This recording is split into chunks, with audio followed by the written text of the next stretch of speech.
అన్న ఇది కాన్స్టిట్యున్సీ గురించి కాకుండా రాష్ట్ర వ్యాప్తంగా ఉన్న సమస్య గురించి నేను ప్రభుత్వాన్ని విమర్శించాలని కానీ రాజకీయ ప్రసంగం కానీ కాదు. దయచేసి ప్రజాప్రతినిధులుగా మనందరి బాధ్యత. ఈ రాష్ట్రంలో ఇవాళటి వరకు సంక్షేమ కార్యక్రమాలు జరిగినా ఇప్పటి వరకు ప్రభుత్వంకు మంచి పేరు వచ్చిందని అందరం చెప్పుకున్నాం. దానికి కారణం ప్రభుత్వ ఉద్యోగులు. ఈ ప్రభుత్వ ఉద్యోగులు గత మార్చి 2024 నుంచి ఇప్పటి వరకు 20,500 మంది రిటైర్ అయ్యారు.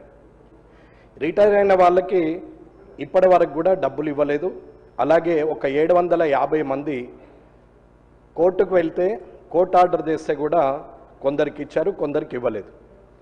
అలాగే 20 నెలల నుండి ఉద్యోగులు దాచుకున్నటువంటి జీపీఎఫ్ ఫండ్ కానీ లేదా లోన్ కోసం దరఖాస్తు చేసుకున్నా కానీ వారు డబ్బుల కోసము దరఖాస్తు చేసుకుంటే డబ్బులు ఇచ్చే పరిస్థితి లేదు.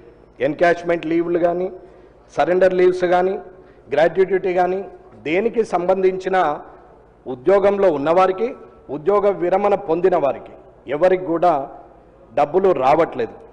ఒక 20 నెలలుగా ఉద్యోగస్తులు దరఖాస్తు చేసుకున్నటువంటి సరెండర్ లీవ్స్ కూడా డబ్బులు ఇవ్వట్లేదు. పోలీస్ డిపార్ట్మెంట్ వారు కానీ ఇవాళ ఉన్నటువంటి రెవెన్యూ డిపార్ట్మెంట్ వారు కానీ లేక అన్ని శాఖలలో ఉన్నటువంటి ఉద్యోగస్తులు ప్రభుత్వ ఉద్యోగస్తులు లక్షలలో ఉన్నారు. వారందరికి కూడా ఇప్పటి వరకు డబ్బులు రావట్లేదు. నేనేమి విమర్శించట్లేదు. ఇది ఈ తెలంగాణ ప్రభుత్వంలో ఒక ప్రజాప్రతినిధిగా ఈ ప్రభుత్వంలో ఒక బాధ్యతాయుతమైన వ్యక్తిగా మాట్లాడుతున్నాను తప్ప ప్రభుత్వం గురించి ఎలాంటి రిమార్క్ చేసి మాట్లాడట్లేదు. కానీ వివిధ డిపార్ట్మెంట్లో సీనియర్ ఉద్యోగులకు చెల్లించాల్సిన వెహికల్ అలవెన్స్ కూడా 18 నెలలుగా రావట్లేదు. అలాగే ప్రభుత్వ కార్యాలయాల మెయింటెనెన్స్కు చెల్లించాల్సిన stationery, electricity bills, rents, municipal tax నిధులు కూడా 18 నెలలుగా చెల్లించట్లేదు. అలాగే 2024 పార్లమెంట్ ఎన్నికల సందర్భంగా కలెక్టర్ల నుంచి మొదలుకొని తహసీల్దారు, రెవెన్యూ సిబ్బంది వరకు ఇప్పటి వరకు చెల్లించాల్సిన నెల జీతంలోనూ కూడా 80% కూడా ఇప్పటి వరకు చెల్లించలేదు. అలాగే మరణించిన ఉద్యోగులు, రిటైర్ ఉద్యోగులు ఎవరైతే అంత్యక్రియలు గౌరవంగా చేయడానికి ప్రభుత్వం 30,000 రూపాయలు ఇస్తుంది అంత్యక్రియలు చేయడానికి, వాటిని కూడా చాలా మందికి పెండింగ్ ఉన్నాయి, ఇవ్వట్లేదు.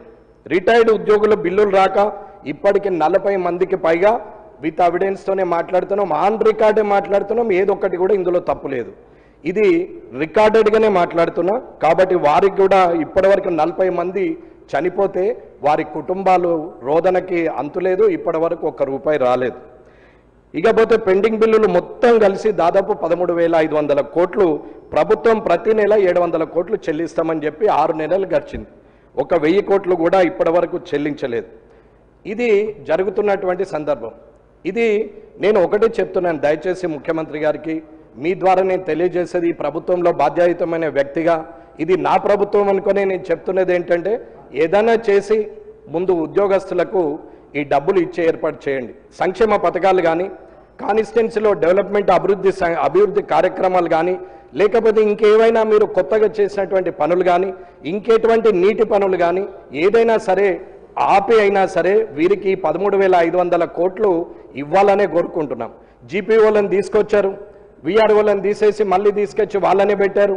అందులో ఒక 500 మందిని ఇంకా తీసుకోలేదు, 10th లేదని. అలాగే 61 సంవత్సరాలు ఉన్న వారిని తీసుకోలేదు. ఇవన్నీ ఉద్యోగ సమస్యలు చాలా ఉన్నాయి. కాబట్టి కనీసం ప్రభుత్వ ఉద్యోగులకు ఇవ్వాల్సినటువంటి డబ్బులు మీరు దయచేసి వినమ్రంగా చేతులు జోడించి నేను చెప్పేది ఏంటంటే, ఎట్టి పరిస్థితుల్లో వారి ముందర మనము అప్పరైండ్ ఉండాల్సిందే తప్ప వారికి ఇవ్వకుండా మనం తలదించుకునే పరిస్థితి రావద్దు అనేది నా అభిప్రాయం. ఇకపోతే వారికి ఇవన్నీ ఇవ్వకుంటే అసలు కన్నా మిథ్య ఆశ అన్నట్టు వారు నిజాయితీగా పనిచేసే వ్యక్తులు కూడా అడ్డదారిని తొక్కాల్సిన పరిస్థితి వస్తుంది. అడ్డదారులు తొక్కితే జనం మీద భారం పడుతుంది. జనము ఎప్పుడైతే నిస్పృహకు లోనవుతారో ప్రభుత్వానికి చెడు పేరు వస్తుంది.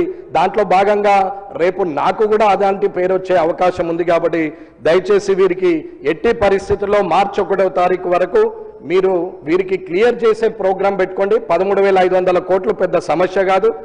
మీరు ప్రభుత్వము అంటే మనము ప్రభుత్వ ఉద్యోగులతో సఖ్యంగా ఉంటే గుడ్ గవర్నెన్స్ అనేది ఉంటుంది. ఆరోగ్యంగా ఆనందంగా ఉద్యోగస్తులందరూ ఉంటే ఖచ్చితంగా ప్రభుత్వము ఇంకా అభివృద్ధి కార్యక్రమాలు 24 గంటలు చేయొచ్చు.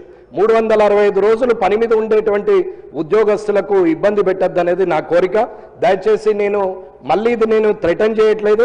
ఒకవేళ 1వ తారీఖు లోపల మీరు ఇవ్వకపోతే తద్వారా పరిణామాలు మనం అందరం చవి చూడాల్సిన పరిస్థితి వస్తుంది.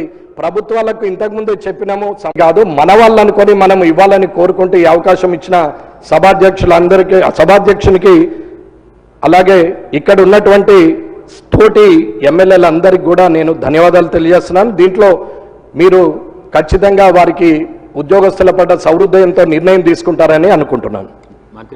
గౌరవ సభ్యులు చెప్పిన వివరాలను నోట్ చేసుకోవడం జరిగింది.